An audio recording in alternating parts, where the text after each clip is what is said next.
A couple of weeks ago, President Barack Obama pushed forth his largest piece of domestic legislation that he's focused on since beginning his second term as President of the United States. It was the gun control measures that he would like to see in place. Every single one of his gun control measures were defeated in the United States Senate. Now, many of the measures got over 50 votes. However, the Senate had agreed that any change in Second Amendment law would have to be a 60% majority, and obviously not a single one of the bills received a 60% majority.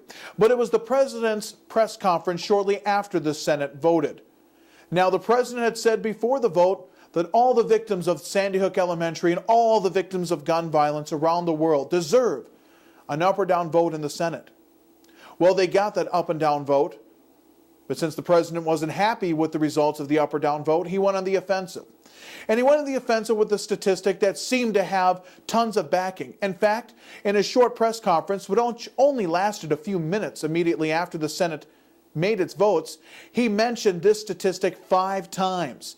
The statistic being 90% of Americans support background checks. How can Congress, how can the Senate possibly not pass this?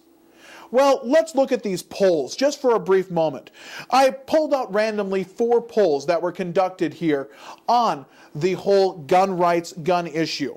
The Washington Post ABC News poll, which was done April 11th through the 14th of 2013, asked this question: would you support or oppose a law requiring background checks on people buying guns at gun shows or online? 86% supported it. CNN opinion research poll done April 5th through the 7th, 2013, it asked, some proposals would require a background check on anyone attempting to purchase a gun in order to determine whether the prospective buyer has been convicted of a felony or has a mental health problem. 83% of people support that. The Quinnipiac University poll, easy for me to say, which was conducted March 26th through April 1st, asked, do you support or oppose background checks for all gun buyers? 91% said yes.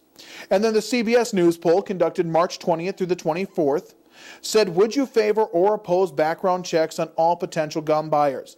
90% favored yes. So, on the surface, it seems like a no-brainer, but the devil's always in the details. If I said, would you like to make more money at your job? You would probably say yes. Who wouldn't?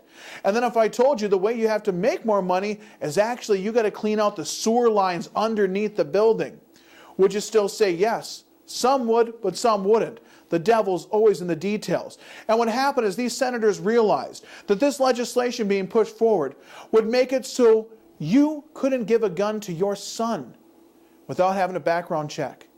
You couldn't sell a gun to your neighbor or friend without having to have a background check. And who was going to pay for these background checks? And where are these background checks really going to help reduce crime in any way? And most senators came to the conclusion it wouldn't. And so they voted their constituents and they voted their conscience. This just shows really President Barack Obama wanted to exploit this opportunity to fulfill one of the great passions he has in his liberal agenda, attacking guns and gun owners, something he had a great reputation of doing as a state senator in Illinois for years before becoming the president and, of course, a U.S. senator just prior to that. So when you look at these polls and you hear these numbers, make sure you take them into account. But here's another account. The Pew Research Division took a poll immediately after the Senate voted. And you know what they found? 54% of Americans weren't upset that the background checks weren't passed. Which poll do you want to believe?